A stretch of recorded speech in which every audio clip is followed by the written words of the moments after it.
এই শোনো না, আমাদের অন্ধবিশ্বাস চ্যানেলটি যারা এখনো সাবস্ক্রাইব করেননি প্লিজ সাবস্ক্রাইব করে দাও। আর অল্প কিছু সাবস্ক্রাইবার হলে 1,00,000 পরিবার হবে। সবাই প্লিজ সাবস্ক্রাইব এবং বেশি বেশি শেয়ার করে দাও প্লিজ। আমি জানি মা, তোমার সাথে খুব ভুল করেছি। কি করব বলো, আমার ছেলেটাই যে আমার সব। নিজের ছেলের খুশির জন্যই। আর কিছু বলতে পারলেন না রাবেয়া বেগম। কাঁদতে কাঁদতে ছেলের বাসুর ঘর থেকে বেরিয়ে এলেন। এতক্ষণ যিনি কথা বলছিলেন তিনি আমার সৎ শাশুড়ি। আমার নাম আদ্রিকা খান। বাবা বিজনেসম্যান এবং মা গৃহিণী। পরিবারে কখনোই কোনো কিছুর অভাব হয়নি আমার। বলতে গেলে দুধে ভাতে মানুষ হয়েছি আমি। বাবা খুব ভালোবাসে আমাকে। আমার বাবা আজহারুল খান খুবই আদরে আমাকে রাখেন। কিন্তু হঠাৎ এক ঝড়ের সম্মুখীন হলো আমার এই চলমান জীবন। আমার বাবার এক ঘনিষ্ঠ বন্ধু ছিলেন, নাম আজিম চৌধুরী। তিনি প্রায় আমাদের বাড়িতে আসতেন। বাবা তার সাথে অনেক সময় কাটাতো। বাবার খুব ছোটবেলার বন্ধু হওয়ায় আমিও তাকে খুবই ভালো করে চিনতাম এবং আমার পরিবারও তাকে খুব ভালো করে চিনত। একদিন মা এসে আমাকে একটা লাল রঙের শাড়ি দিয়ে রেডি হতে বলল। আমি জিজ্ঞেস করলাম, মা হঠাৎ শাড়ি পরে রেডি হতে বলতেছে যে? কোথায় যাবা? কোথাও না, তোকে আজকে আজিম ভাইদের বাড়ির লোকেরা দেখতে আসবে। আমার মাথায় যেন আকাশ ভেঙে পড়ল। মা তুমি এসব কি বলছো? দেখতে আসবে মানে? এর মানেটা কি? তুই তো জানিস তোর বাবার উপর আমি কোনো কথাই বলতে পারি না। আমার মাথায় কিচ্ছু চুকছিল না। তবে বাবার কথা রাখতে আমি লাল শাড়িটা পরে নিলাম। মুখে খুবই হালকা সাজ দিলাম। হালকা লাল লিপস্টিক, কানে ঝুমকা আর চুল একপাশে দিলাম। মা এসে আমাকে নিয়ে গেল ড্রয়িং রুমে। এসে দেখি আজিম আঙ্কেল এবং তার স্ত্রী রাবেয়া বেগম এসেছেন। আমি চায়ের ট্রে নিয়ে সবার হাতে হাতে চা দিলাম। আন্টি অর্থাৎ রাবেয়া বেগম আমাকে নিজের কাছে বসালো। বাহ, খুব মিষ্টি লাগছে তোমাকে। আমি মাথা নিচু করে রইলাম। আজিম আঙ্কেল বলল, দোস্ত থক্কু বেআই মশাই, আপনার সাথে তো আগেই কথা হয়ে গেছে। আমরা আর সময় নষ্ট করতে চাই না। আগামী সপ্তাহে একটা দিন ঠিক করে ফেলুন। হ্যাঁ ঠিক বলেছেন। রাবেয়া বেগম তার ব্যাগ থেকে একটা ছবি বের করে আমার হাতে দিয়ে বলল, আসলে আমার ছেলে কাজের ব্যস্ততার কারণে আসতে পারেনি। তুমি তো তাকে সেই ছোট্টবেলায় দেখেছো। তারপর তো ও বিদেশে চলে গেল, তাই ছবিটা নিয়ে এলাম, দেখো। ছবির মানুষটাকে আমি এক পলক দেখলাম। গায়ের রং খুব একটা ফর্সা নয়, তামাটে রং খানিকটা। তবে চোখগুলো খুব সুন্দর। ছেলেদের চোখও এত সুন্দর হয় নাকি? অবশ্য চেহারা মনে না থাকলেও আমার এটা মনে আছে যে ওনার চোখ অনেক সুন্দর ছিল। আমি ছবিটা এগিয়ে দিলাম আন্টির কাছে, কিন্তু আন্টি আমার কাছে এগিয়ে দিয়ে বলল, আরে রাখো রাখো, এটা তো এখন তোমার কাছেই রাখতে হবে। এটা বলেই তিনি আর বাকি সবাই হেসে উঠল। আমি চুপ করে রইলাম। এরপর সবাই আরো কিছুক্ষণ কথা বলল। এক পর্যায়ে আজিম আঙ্কেল আমাকে বলল, আদ্রিকা মা, যদিও তোমার জন্মের সময়েই আমি তোমার বাবার সাথে তোমাকে আমার ছেলের বউ হিসেবে বানানোর পরিকল্পনা করে ফেলেছি, তাও জিজ্ঞেস করি, তোমার কি কোনো আপত্তি আছে এই বিয়েতে? আমি বাবার দিকে তাকালাম। বাবা আমাকে চোখ দিয়ে সায় দিল। এরপর আমি মাথা নিচু করে মিনমিন করে বললাম, বাবার সম্পত্তি না থাকলে আমারও। আজিম আঙ্কেল সাথে সাথে বলে উঠলেন, আলহামদুলিল্লাহ। তারপর তারা আরো কিছুক্ষণ গল্প করলো। আমার শাশুড়ি চলে যাওয়ার আগে লুকিয়ে আমার হাতে একটা ছোট্ট চিঠি দিয়ে গেল আর সবার আড়ালে ফিস ফিস করে বলল, এই চিঠিটা পড়ার পরেও যদি তুমি বিয়েতে রাজি থাকো তাহলে সুসম্মানে তোমাকে চৌধুরী বাড়ির বউ বানিয়ে নিয়ে যাব। বলেই আমার মাথায় হাত বুলিয়ে দিয়ে চলে গেল। চিঠিতে কি ছিল সেটা না হয় পরেই বলি। বর্তমান আমি লাল শাড়ি পরে ঘোমটা দিয়ে বসে আছি আমার শাশুড়ি চলে যাওয়ার পর। আমি ভাবতে লাগলাম যে যার সাথে বিয়ে হলো তার নামটাও জানলাম না। কিভাবে সবকিছু সামলাবো আল্লাহ ভালো জানে। এসব ভাবতে ভাবতে হঠাৎ দরজা খোলার আওয়াজ পেলাম।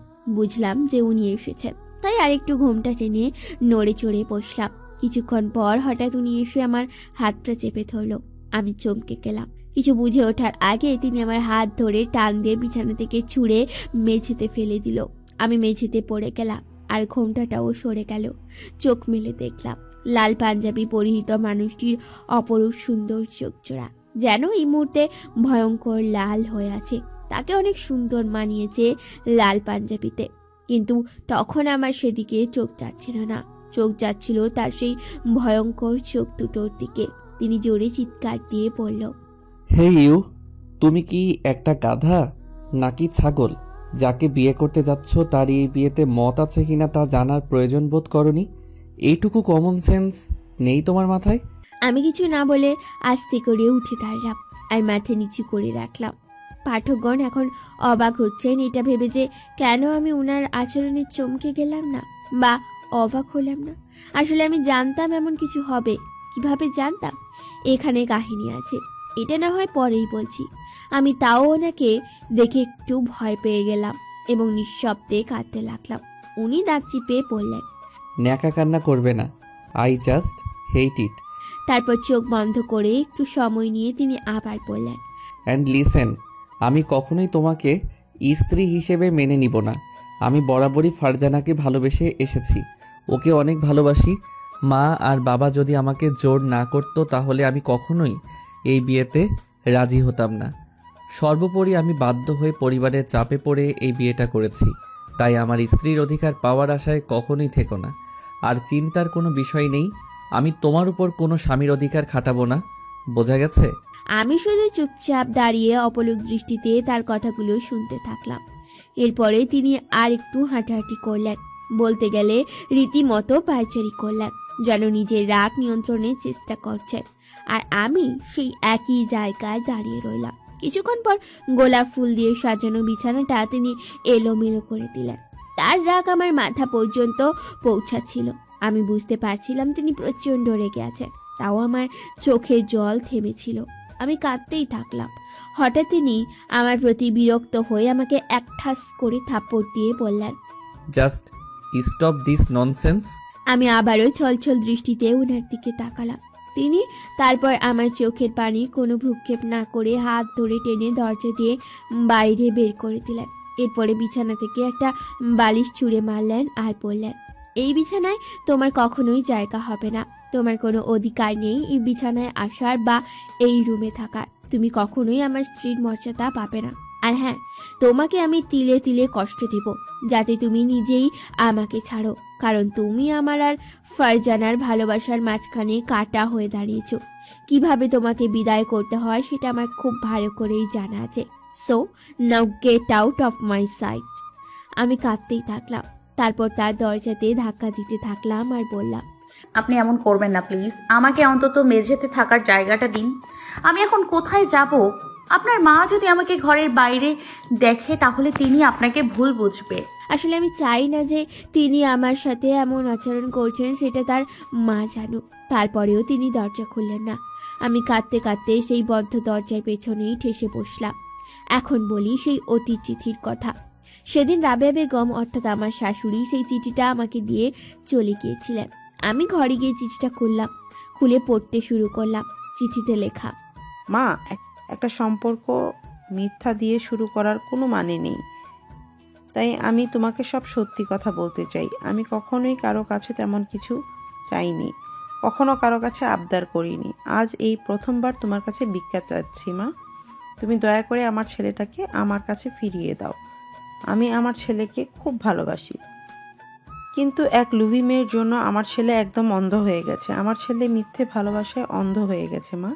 আমার বিশ্বাস একমাত্র তুমি পারো আমার ছেলেকে ঠিক পথে আনতে।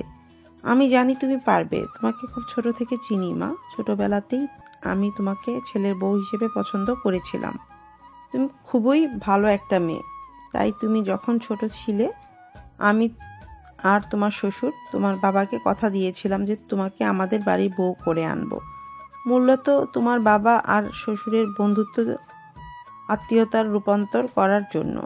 কিন্তু মা, আমি তোমার বাবাকে এখন পর্যন্ত বলিনি যে আমার ছেলে তোমার সাথে বিয়েতে রাজি নয়। আমার ছেলে অন্য একজনকে ভালোবাসে। মেয়েটার নাম ফারজানা, খুবই লোভী আর চরিত্রহীন। মেয়েটার চরিত্র একদমই ভালো না। আমি খোঁজ নিয়ে জানতে পেরেছি যে ও আমার ছেলেকে ঠকাচ্ছে। এরকম আরও অনেক ছেলের সাথে সে অবৈধ সম্পর্কে জড়িয়েছে শুধুমাত্র টাকার জন্য। আমি আমার ছেলেকে বিশ্বাস করাতে পারিনি। আমার ছেলেটা অনেক ভালো, যাকে ভালোবাসে একদম জীবন দিয়ে ভালোবাসে। তাই সে এসব কোনোদিনই মানে না। আমি তবুও জোর করে বিয়েটা দিচ্ছি। তোমাকে সত্যিটাই বললাম, কারণ আমার বিশ্বাস তুমি বিষয়টা বুঝবে। আমি চাই তুমি আমার ছেলের বউ হয়ে আসো আর আমার ছেলেকে শুধরে দাও। দয়া করে তোমার বাবাকে এসব কিছু বলবে না, সে অনেক কষ্ট পাবে। তুমি যদি চাও সব কিছু মেনে নিয়ে আমার বাড়ির বউ হয়ে এসো, তোমায় আমি রানী করে রাখবো ইনশাআল্লাহ। একজন মা হয়ে আমি তোমার কাছে ভিক্ষা চাচ্ছি। আর যদি না চাও তুমি, আমি জোর করব না। তোমার বিবেকের উপর ছেড়ে দিলাম, ভাগ্যে যা আছে সেটাই হবে। আর নিচে আমার নম্বর দেওয়া আছে, যদি কিছু বলতে চাও ফোন দিতে পারো। 0172004। এইটুকু লেখা ছিল চিঠিতে। আমি যেন একদম পাথর হয়ে গেলাম। মাথায় আমার কিচ্ছু ঢুকলো না। কি হলো না হলেও বুঝতে পারছিলাম না, কিন্তু সারমর্মটা ধরতে পেরেছিলাম। কিছুক্ষণ ভাবার পর সেই নাম্বারে কল দিলাম। আসসালামু আলাইকুম। ওয়ালাইকুম আসসালাম। আন্টি, আমি আদ্রিকা। হ্যাঁ মা, বলো। চিঠিটা দেখলে কি ভাবলে? আন্টি, আপনি একজন মা হয়ে আমাকে এত বড় দায়িত্বটা দিলেন, আমার কাছে ভিক্ষা চাইলেন। জিনিসটা আমার কাছে খুব খারাপ লাগছে। তবে আপনি যে আমাকে ঠকাননি, এই বিষয়টার জন্য আমি আপনার কাছে কৃতজ্ঞ। বিয়ের পরে এসব জানতে পারলে হয়তো আমি মেনে নিতাম না। আমি আপনার ছেলেকে বিয়ে করতে রাজি। আমি আপনাকে কথা দিচ্ছি, আমার জীবন দিয়ে চেষ্টা করব আপনার ছেলেকে ঠিক পথে আনার, এই মায়ের ইচ্ছে পূরণ করার। আমি বিয়েতে রাজি। আলহামদুলিল্লাহ মা, তোমাকে অনেক ধন্যবাদ। আমি তোমার অপেক্ষায় ছিলাম। দয়া করে তোমার বাবাকে কিছু বলো না। একজন বাবা হিসেবে নিজের মেয়েকে এসব জানার পর আমার ছেলের মতো ছেলের হাতে তোমাকে তুলে দেবে না। আমি বাবাকে কিছু বলবো না। আমি আপনার ছেলেকে বিয়ে করতে রাজি। আপনি চিন্তা করবেন না। এই অতীত মনে করতে করতেই রাতটা কেটে গেল।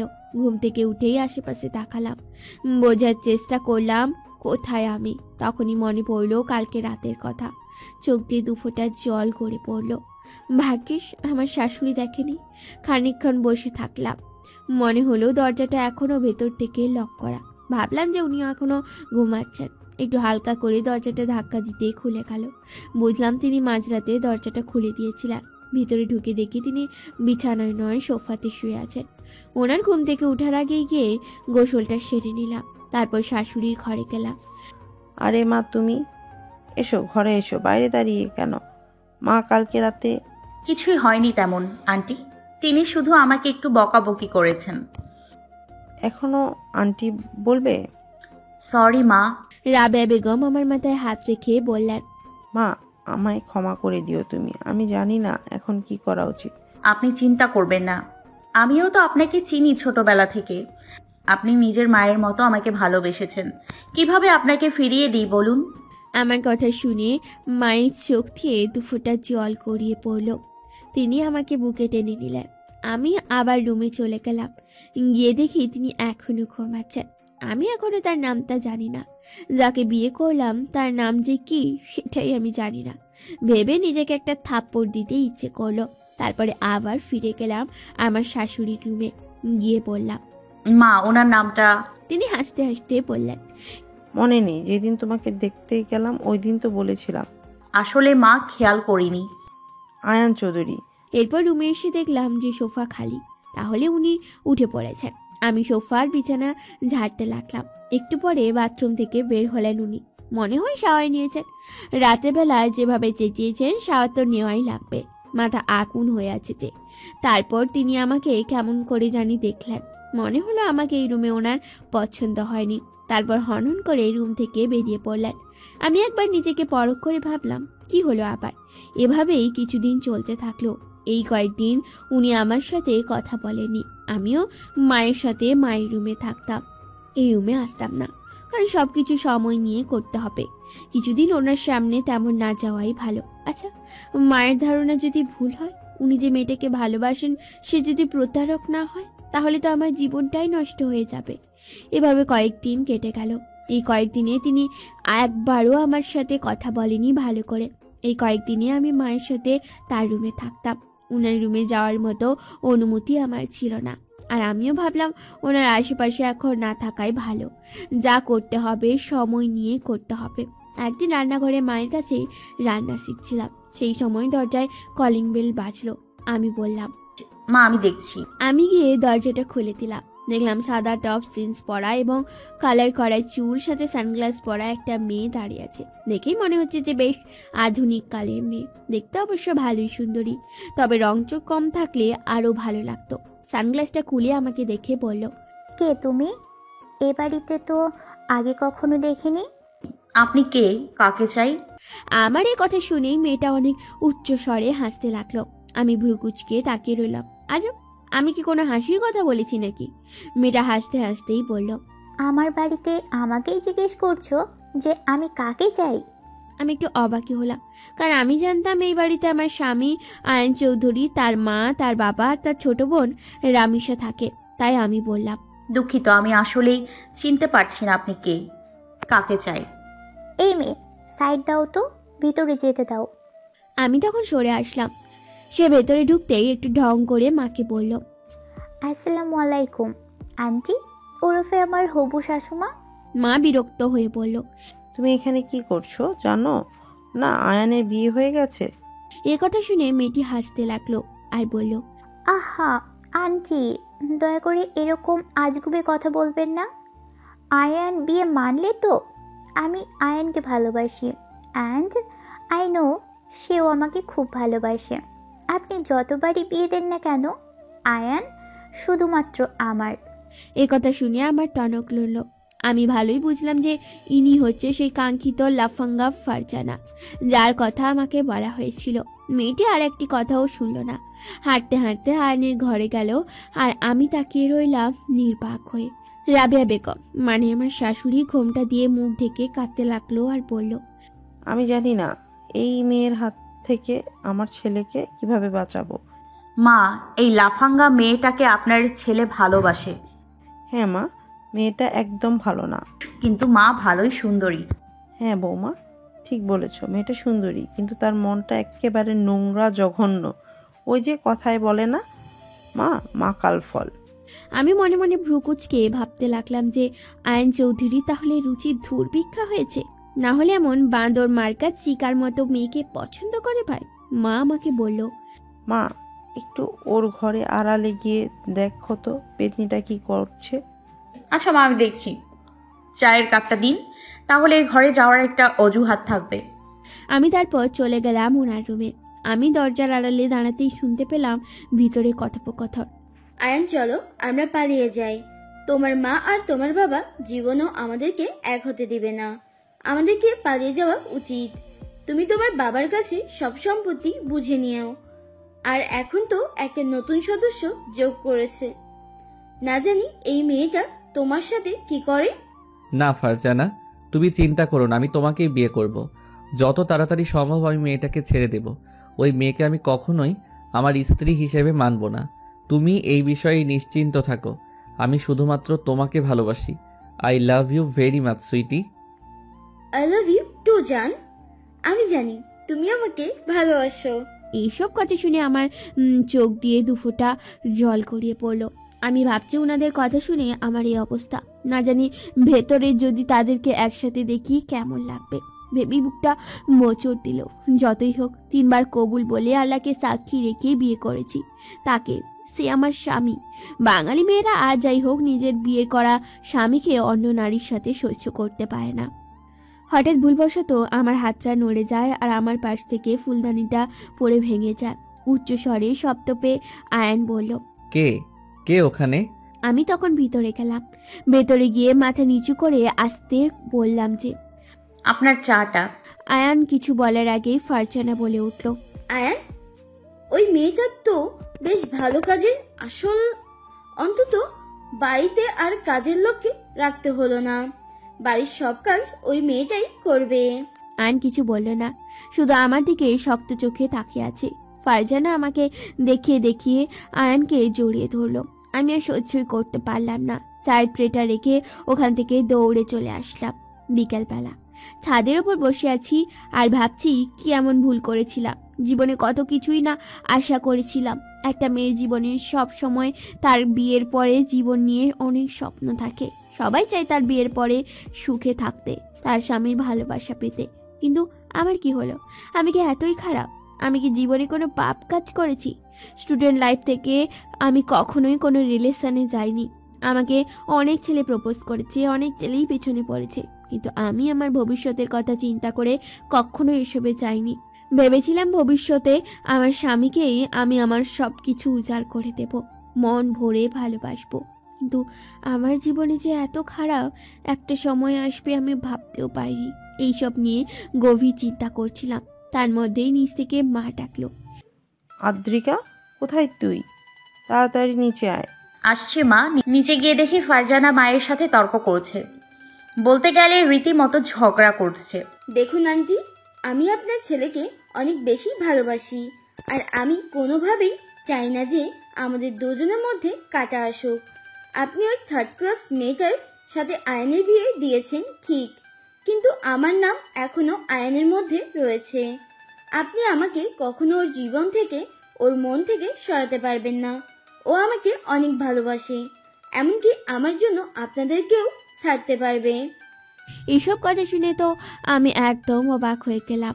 মা বলল, তুমি এতটা খারাপ কিভাবে হতে পারো? একটা ছেলেকে তার বাবা মা থেকে দূরে নেওয়ার কথা ভাবতেও তোমার গায়ে কাটা দিয়ে উঠলো না? ছি! আমি চুপ করে শুধুমাত্র দর্শকদের মতো দেখছিলাম তাদের কথোপকথন।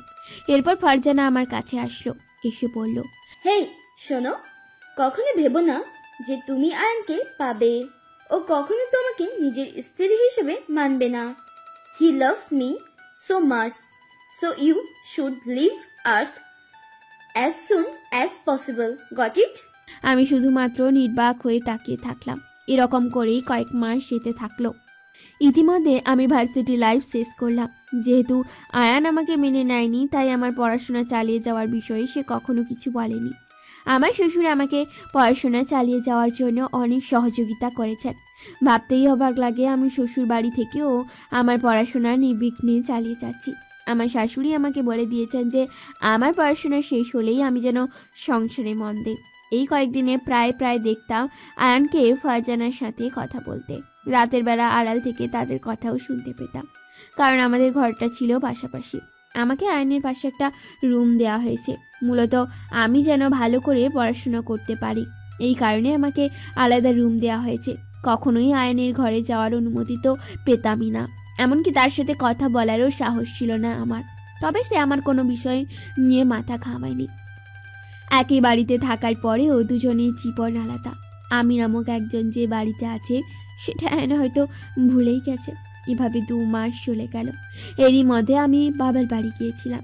জামি কেন এই বাড়িতে আসেনি এ কথা মা বাবা বারবার জিজ্ঞেস করলেও আমি সামলে নিয়েছি। এমনিতেও আমার সাথে মাঝে মাঝে আমার শাশুড়ি মা ছিল, তাই মা বাবা তেমন কিছু বোঝেনি। আজ মা বাড়িতে নেই, কোনো এক খালার বাড়িতে গিয়েছে। বাড়িতে শুধু আমি আর আয়ান আছি। হঠাৎ দরজায় বেল শুনলাম, কিন্তু এখন তো কারোর আসার কথা নয়। গিয়ে দরজাটা খুলে গিয়ে দেখলাম ফারজানা এসেছে। উফ, এই লাফাঙ্গা আবার কোথা থেকে টপকালো। সে আমাকে পাত্তা না দিয়ে আমাকে অতিক্রম করে ভেতরে ঢুকলো। আর সোফাতেই ম্যাগাজিন পড়ছিল।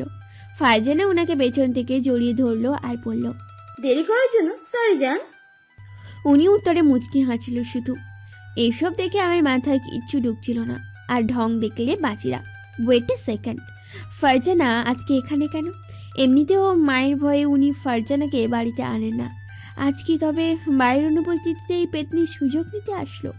ফারজানা তারপর আমার কাছে এসে বলল, ওই বাড়ি আসল গিন্নি এসে গেছে, তাই এখন তোমাকে সেটাই করতে হবে যা আমি যাব।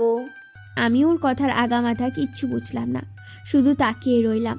ফারজানা আমার কাছে এসে বলল, কি হলো, দাঁড়িয়ে আছো কেন? যাও তোমার কাজ করো।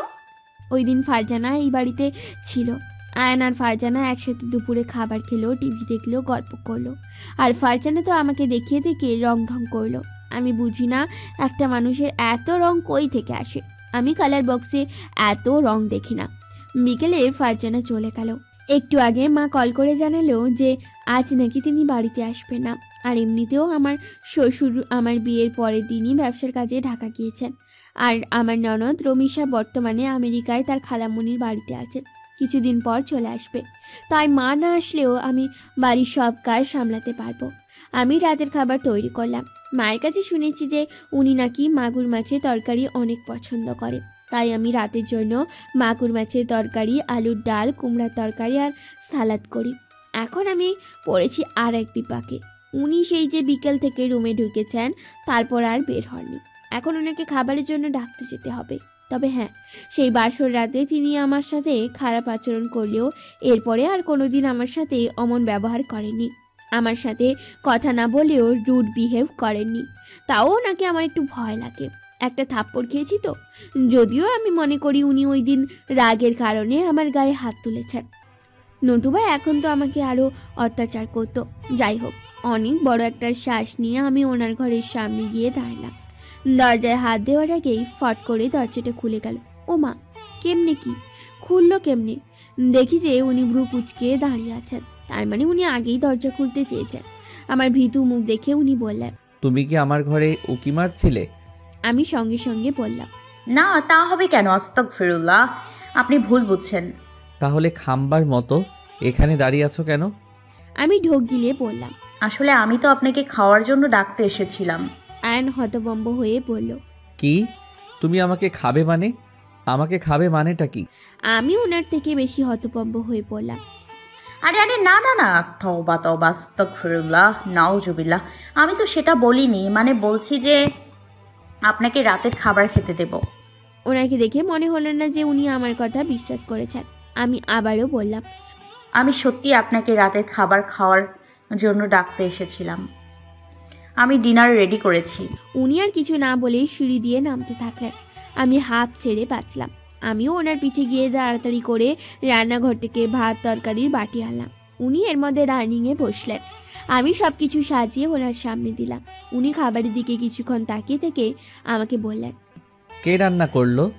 আমি মনে মনে ভাবলাম, আয় হায়, উনি কি আমার হাতের রান্না খাবেন না? আল্লাহ, এমন যেন না হয়। আমি মিনমিন করে বললাম, আমি করেছি। ওনাকে কিছু বলতে না দিয়ে আবার বললাম, আমার রান্না তেমন খারাপ না, আমি রান্না পারি। কলেজ লাইফে মায়ের কাছে রান্না শিখতাম। আমার রান্না আপনার মায়ের মতো অত সুস্বাদু না হলেও খাওয়ার মতো হয়। উনি আমার দিকে গম্ভীর হয়ে তাকিয়ে পড়লেন। তোমাকে আমি এত কথা জিজ্ঞেস করিনি। রাজহাঁসের মতো প্যাক প্যাক করবে না, কথা কম বলবে। বেশি কথা বলা আমার পছন্দ নয়। বলে উনি খাবারের হাত দিলেন। আমি ওনার চেয়ারের পাশে দাঁড়িয়ে মনে মনে বললাম, বেশি কথা বলা পছন্দ নয়। ওই শাকচুনি যখন মশার মতো সারাক্ষণ প্যান প্যান করে তখন তো কিছুই বলে না, আর আমি রাজহাঁসের মতো প্যাক প্যাক করলেই দোষ, যত সব ঢং। ওনার খাওয়া শেষ করে উনি চেয়ার থেকে দাঁড়িয়ে আমাকে বললেন, যেই পুরুষ নারীর গায়ে হাত তোলে সে নিঃসন্দেহে কাপুরুষ। তবে অধিকার আর যুক্তিসঙ্গত কারণ থাকলে সেটা আলাদা বিষয়। ওই দিন আমার মাথা ঠিক ছিল না, রাগের মাথায় তোমায় থাপ্পড় মেরেছি। তাই বলে আমাকে কাপুরুষ ভেবো না। যেহেতু তোমাকে স্ত্রী হিসেবে মানিনি, তাই বিনা অধিকারে ওভাবে গায়ে হাত তোলাটা আমার উচিত হয়নি। I am sorry. এটা বলে উনি বেসিনে হাত ধুতে গেলেন। আর হাত ধোয়ার পর সিঁড়ি দিয়ে উপরে উঠে একটু থেমে আমার দিকে ঘুরে আবার বললেন, তোমার রান্না বেশ ভালো। তুমি এই বাড়ির বউ নও যে শুধু বসে বসে খাবে আর ঘুমাবে। আজ থেকে কন্টিনিউ তুমি রান্না করবে। আর হ্যাঁ, না খেয়ে নিজেকে অসুস্থ বানিয়ে আমার টাকা নষ্ট করার ধান্দা না করে ঠিক মতো খাবার খেয়ে ঘুমাবে। এই বলে উনি হন হন করে চলে গেলেন। আমি এখনো হাঁ হয়ে আছি। এটা কি হলো? আমি শিওর আমার মুখে এখন 5-6টার মতো টাইটানিক জাহাজও ঢুকে যেতে পারবে। প্রথমত উনি আমাকে সেই দিনের জন্য সরি বলেছেন। এই ধাক্কাটা নিতে না নিতেই উনি আবার ইনডাইরেক্টলি আমার রান্নার প্রশংসাও করে গেলেন, আবার আমাকে খেতেও বলে গেলেন। ও মাই গড, আমার কি এখন ওনার অপ্রত্যাশিত প্রশংসায় লুঙ্গি ডান্স দেওয়া উচিত, নাকি আমার খাওয়া আর ঘুমানো নিয়ে অপমান করার জন্য অরিজিৎ সিং এর গান চালিয়ে দুঃখ বিলাস করা উচিত? যাই হোক, আমার রান্না ওনার পছন্দ হয়েছে, আর কি চাই। আমি খুব ভালোই একটা ফুরফুরে মুড নিয়ে খাওয়া শেষ করে আমার ঘরে চলে গেলাম। ঠিক 12টা-1টার সময় আমার ঘুম হঠাৎ ভেঙে গেল। কেমন জানি মাথা ব্যথা করছিল, তাই একটু হাঁটতে বের হলাম। বারান্দায় গিয়ে খোলা আকাশের নিচে দাঁড়িয়ে থাকলাম। তারপরে হঠাৎ কি জানি মনে হলো একটু উনার ঘরের দিকে গেলাম। গিয়ে দেখলাম দরজা খোলা। সে কি, উনি দরজা খোলা রেখে ঘুমান? ভয় ডর নেই নাকি? দরজায় উকি দিয়ে দেখলাম উনি ঘুমিয়ে আছেন। আস্তে আস্তে ওনার কাছে গিয়ে ওনার মাথার কাছে মেঝেতে বসলাম। কে বলবে যে এত নিষ্পাপ চেহারা এই মানুষটি পরকিয়া করছে? একটু পর নিজের চিন্তাকে নিজেই ধিক্কার দিলাম। এই শব্দটা ওনার সাথে ঠিক যাচ্ছে না। মানুষটা তো এমনিতেই সব দিক ভালো, শুধুমাত্র এই একটা দিক দিয়েই। আচ্ছা, উনি তো ভুল কিছু করছেন না। উনি তো ভালোবেসেছেন ফারজানাকে, ভালোবাসা তো পাপ না। আর এমনিতেও উনি তো আর আমাকে বিয়ে করতে চাননি, ওনার পরিবারেই তো ওনার জোর করে বিয়ে দিয়েছেন। উনি চাইলে তো আমাকে ভোগ করতে পারত, এই অধিকারটা উনি পেয়েছেন। কিন্তু উনি তো আমাকে স্পর্শও করেনি, শুধুমাত্র ভালোবাসার জন্য। ওনার দিকে অনেকক্ষণ তাকিয়ে থাকলাম, তার পুরো চেহারা যেন পর্যবেক্ষণ করতে থাকলাম। কি সুন্দর করে কথা বলেন উনি। ওই সময় আমাকে কত সুন্দর করে সরি বললেন। আচ্ছা, আমি কি ওনার মায়ায় পড়ে গেলাম? এই চিন্তা মাথায় আসতেই আমি ফট করে উঠে পড়লাম। এক মুহূর্ত সময় নষ্ট না করে ওনার ঘর থেকে বেরিয়ে পড়লাম। ঘরে যেতে যেতে মনে মনে ভাবলাম, কি আর করব, বিয়ে যখন হয়ে গেছে তাহলে নিশ্চয়ই আল্লাহ ওনার ভাগ্যে আমাকেই রেখেছিলেন। উনি যদি আমাকে ডিভোর্স দেন, না, আমি কখনোই ডিভোর্স দিব না। একটা ডিভোর্সি মেয়েকে সমাজ কখনোই মেনে নেয় না। আর আমার পরিবারেও তো মান সম্মান আছে, আমাকে আমার দায়িত্ব পালন করতে হবে। স্বামীর সমস্ত ভালো খারাপ দিক আমাকে মেনে চলতে হবে, ওনার সম্পর্কে ভাবতে হবে। কিন্তু ওনার এই বিষয়গুলি আমি কিভাবে মানব? হে আল্লাহ, পথ দেখাও। 3 দিন পর মা বাড়িতে ফিরে এলো। আমি মাকে সবকিছু খুলে বললাম। মা বলল, ইনশাআল্লাহ এখন যেমন তোমার রান্না ওর পছন্দ হয়েছে, একদিন পুরো তোমাকেই পছন্দ করে ফেলবে। আজ রবিবার, আয়ান অফিসে গিয়েছে। আমার শ্বশুরের নিজস্ব কোম্পানি রয়েছে, যেখানে আয়ান বাবাকে ব্যবসার কাজে সাহায্য করে। বলতে গেলে এখন আয়ান নিজেই পুরো কোম্পানি চালায়। আয়ানের হাত ধরেই এই কোম্পানি অনেক সুনাম অর্জন করেছে, তাই বাবাও নিশ্চিন্তে থাকেন। আজই বাবা ঢাকা থেকে আসার কথা। আমি তাই পায়েস রান্না করছিলাম। হঠাৎ মনে পড়লো বাড়িতে চা পাতা শেষ হয়ে গেছে। বাড়ির সবাই তো চা খায়, বাবা যেহেতু আসবে, চা না থাকলে বিষয়টা কেমন হবে। আর আয়ানও তো রাতে চা খায়। এখন বাড়িতেও কেউ নেই, মা এয়ারপোর্টে গিয়েছে বাবাকে আনতে। এই কারণে পায়েস রান্না শেষে আমি নিজেই বের হলাম চা পাতা কিনতে।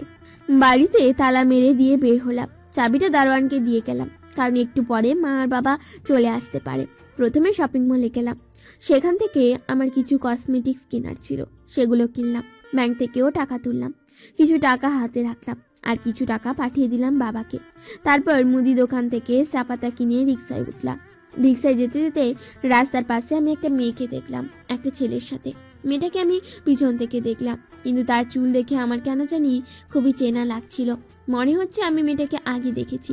মনের মধ্যে কেমন জানি খুঁতখুত করছিল, তাই রিক্সাওয়ালাকে থামতে বললাম। রিক্সা থেমে নেমে ওই মেয়েটার কাছাকাছি গেলাম। 440 ভোল্টেজের শক তখনই খেলাম যখন দেখলাম যে মেয়েটা ফারজানা। আমি দেখলাম সে একটা ছেলের সাথে খুব ঘনিষ্ঠ অবস্থায় আছে। যে কেউ দেখে বুঝে ফেলবে যে তাদের মধ্যে কিছু চলছে। আমি সত্যিই খুব অবাক হয়ে গেলাম, আর ভাবলাম ফারজানা তো আয়ানকে ভালোবাসে, তাহলে একটা ছেলের সাথে এরকম ব্যবহার করার মানে কি? এরকম ভাবতে ভাবতে কি জানি মনে হলো আমি ফোনটা বের করে সেই দৃশ্য ভিডিও করে নিলাম।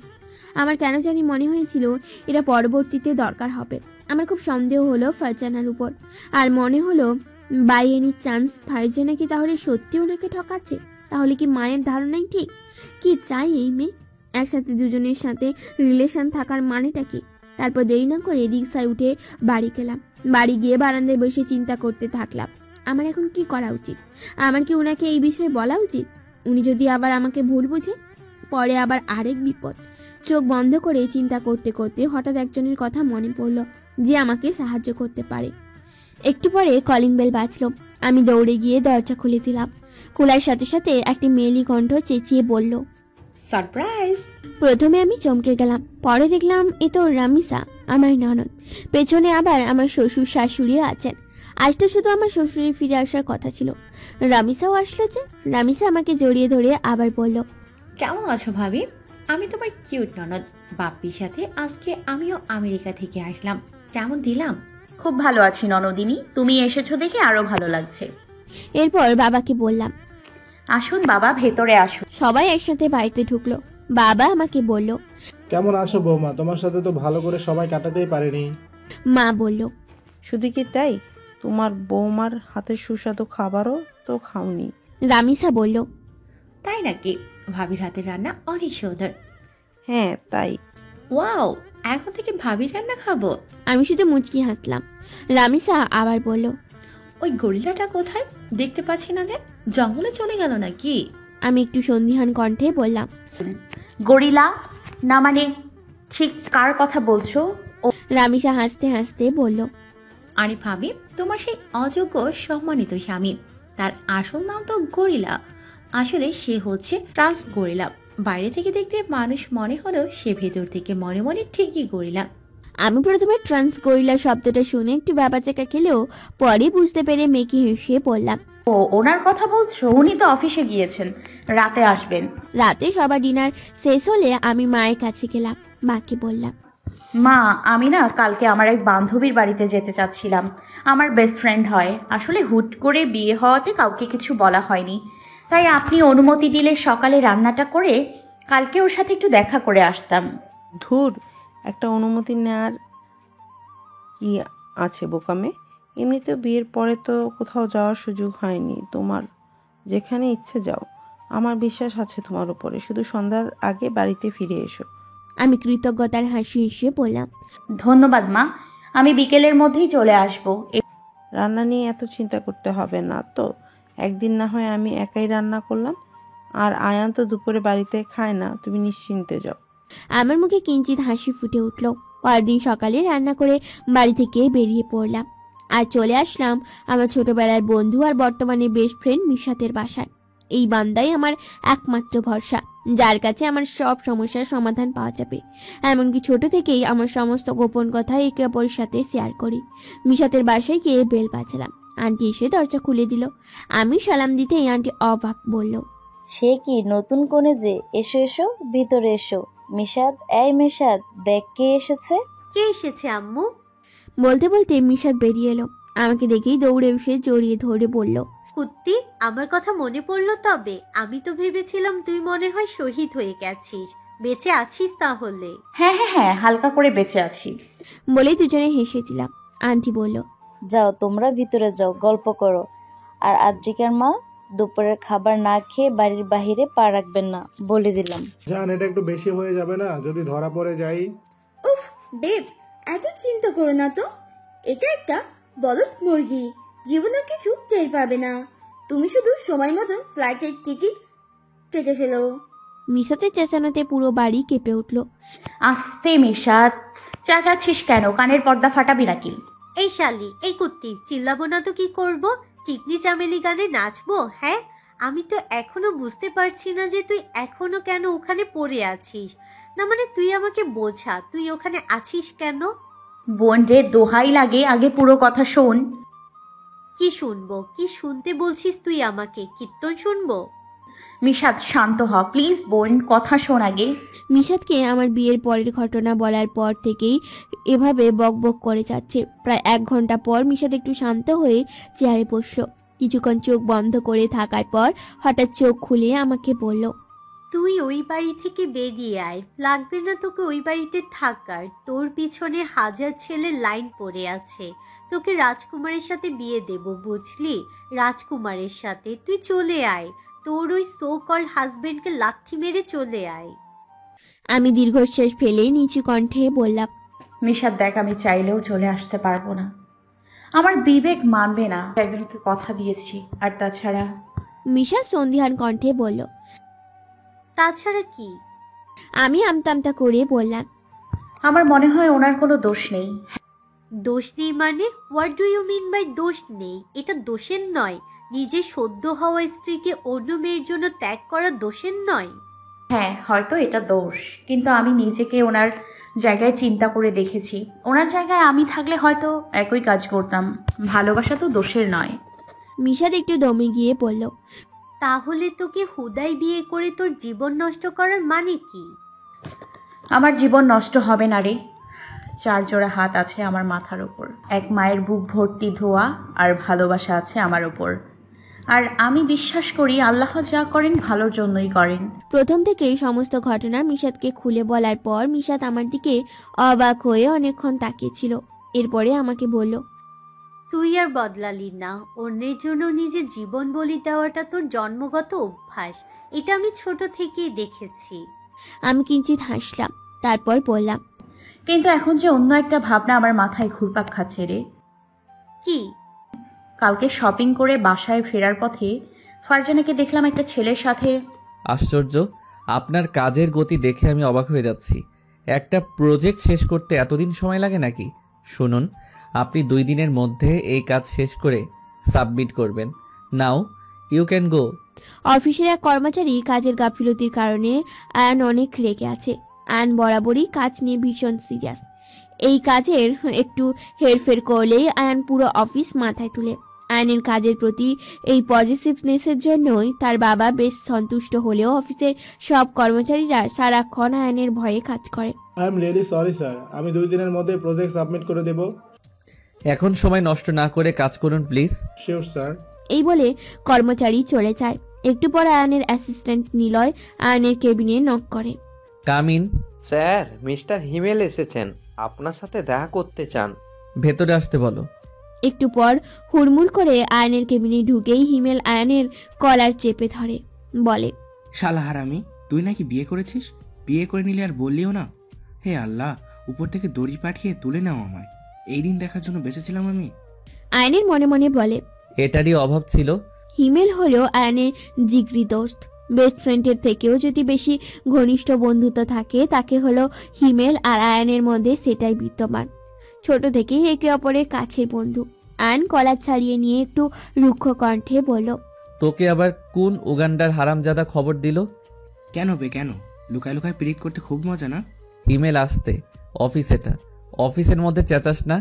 দেখ, আই ক্যান এক্সপ্লেইন। সব শোনার পর রিয়াক্ট করিস। শালা ঠাডা পড়ে মর তুই। আমি কিছু শুনবো না।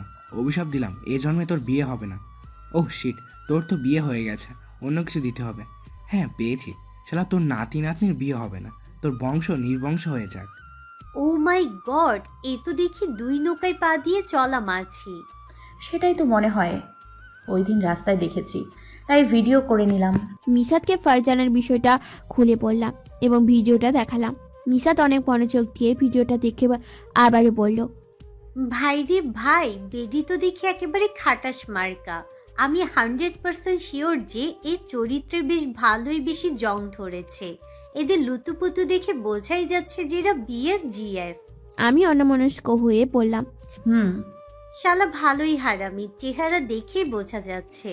আয়ান চৌধুরী কেমনে এই বেডিরে পছন্দ করে রে ভাই। আমি আবারও আগের মতোই বললাম। মিসাত বিরক্ত হয়ে বলল, কি বে তখন থেকে হুম করে যাচ্ছিস? ভাবছি। কি ভাবতেছিস? ধারণা সত্যি হলে ওনাকে ঠকিয়ে ফারজানার কি লাভ? মানে টাইম পাস করার মানে কি?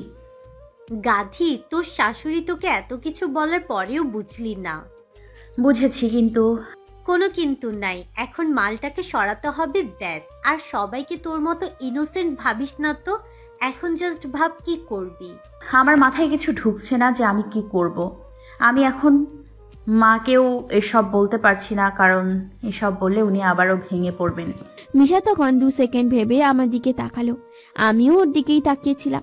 তারপরে আমাকে বলল, মুখোশ টেনে ছিঁড়ে ফেলতে হবে, বুঝলি? ওই বেডির আসল রূপটা তোর বর দেখতে পেলেই কাজ হবে। আমার বুকটা মোচড় দিয়ে উঠল। অপলক দৃষ্টিতে মেঝেতে তাকিয়ে রইলাম। মিশাত বিরক্ত হয়ে বলল, আবার কি হইল তোর? আমি চিন্তিত কণ্ঠে বললাম, না মানে উনি সহ্য করতে পারবে না।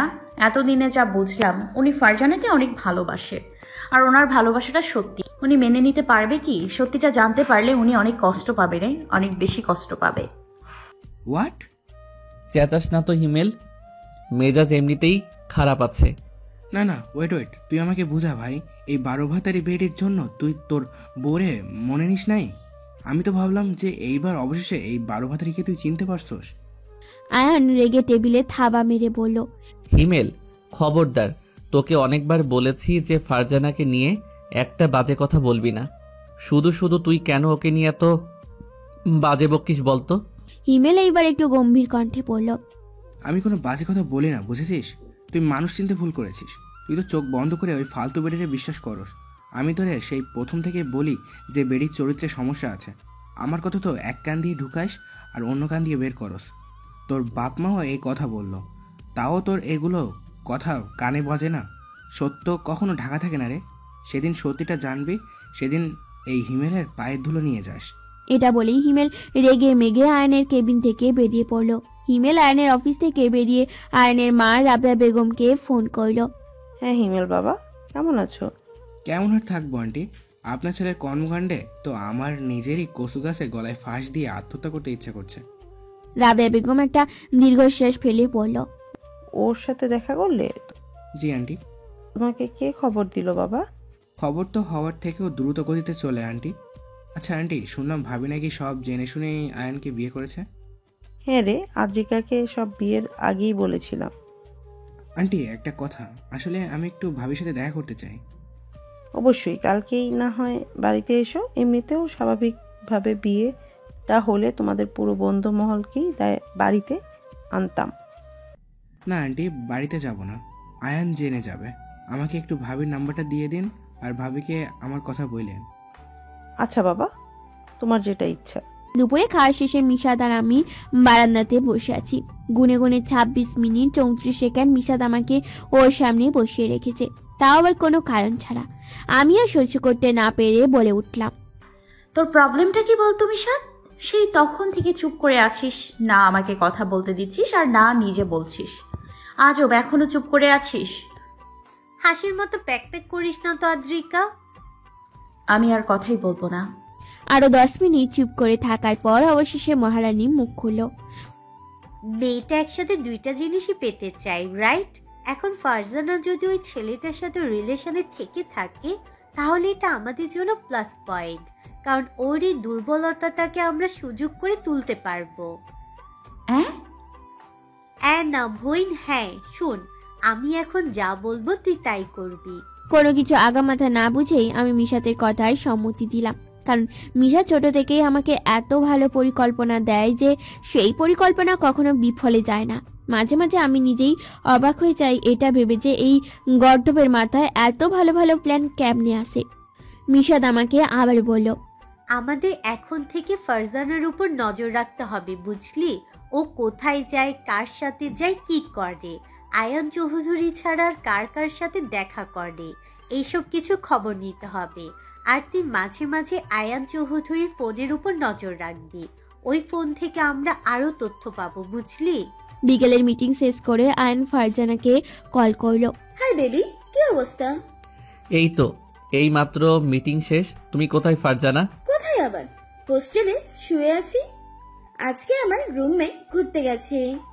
ও ও কি আয়ান, কতদিন হলো আমরা কোথাও ঘুরতে যাই না, চলো না কোথাও একটু ঘুরতে যাই।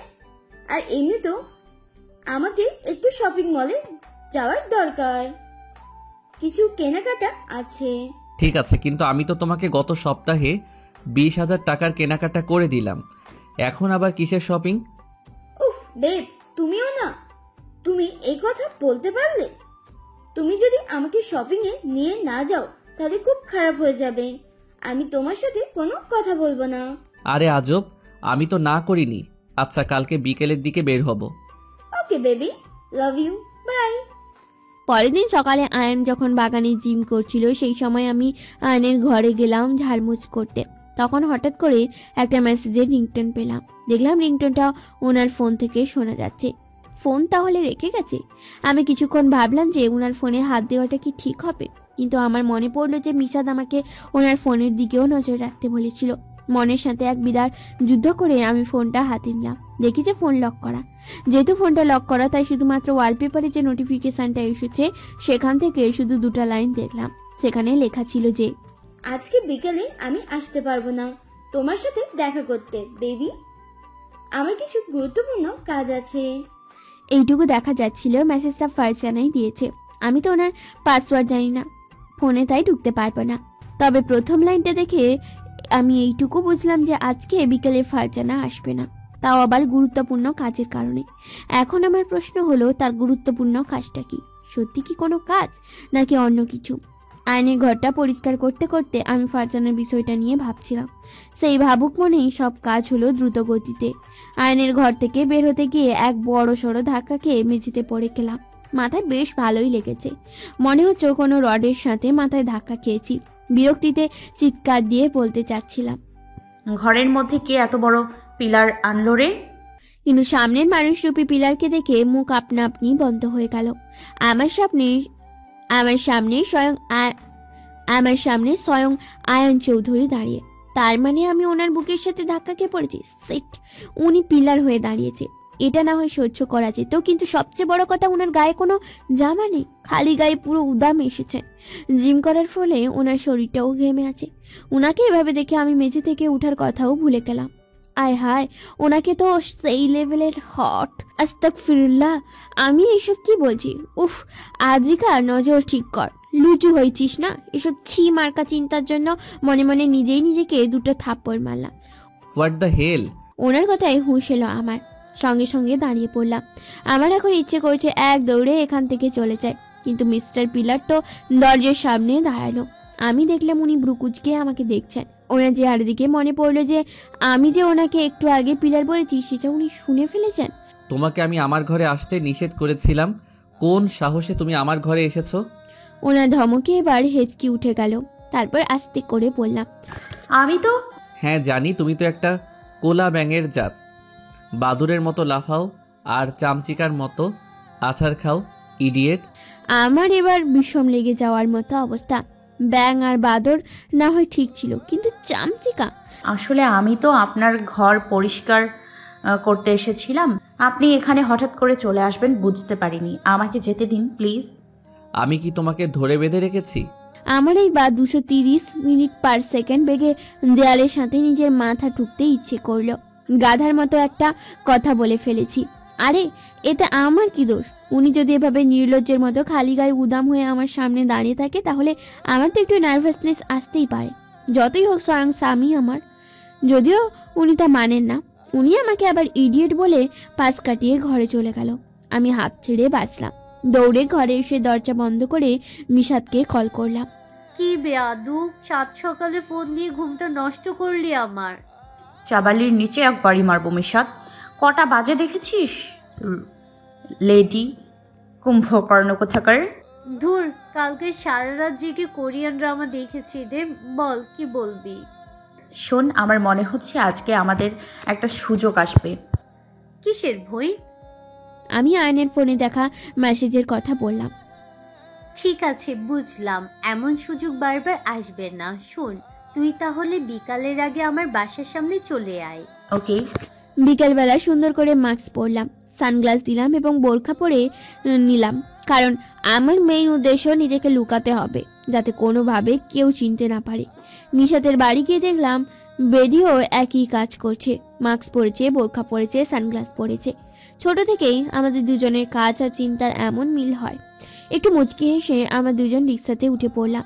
গন্তব্য ফারজানা বাড়ির সামনে। আয়ান অফিসে ক্লায়েন্টদের ফাইল চেক করছিল।